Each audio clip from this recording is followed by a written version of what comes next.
So today I was talking to this guy, and we were trying to plan a little coffee meetup, whatever. And I was saying how I had to do something and check my schedule. And the first thing he said was, "You're too famous/important." And this is why. People ask me all the time why I am single. That is one of the main reasons why I am single. Now, if you don't know who I am, my name is Zakia Blaine. I'm the CEO and founder of the premier Black-owned activewear brand in the country. Like I say, that just rolls off my tongue.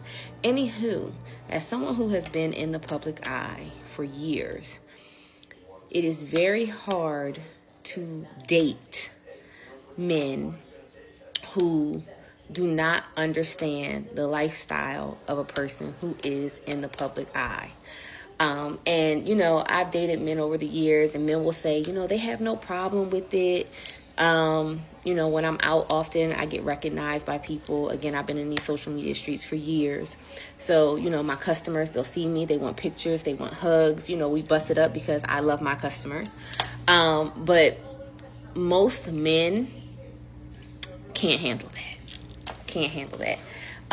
That line to me is like when a man says to a woman, "Hey, big money." and I've had my share of that as well.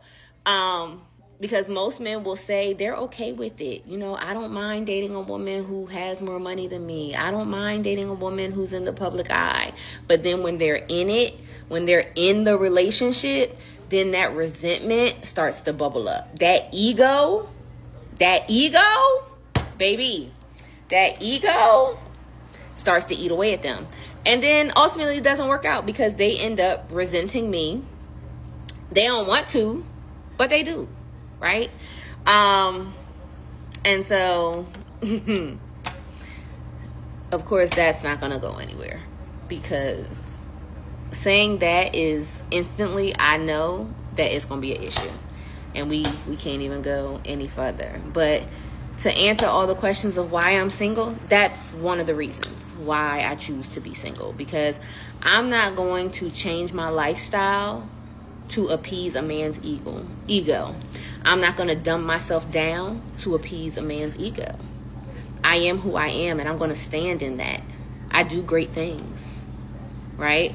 And I'm going to stand in that. And any man who chooses to be in my presence, in my world, has to be okay with that and has to be very secure in who he is. And what I find is most men are not.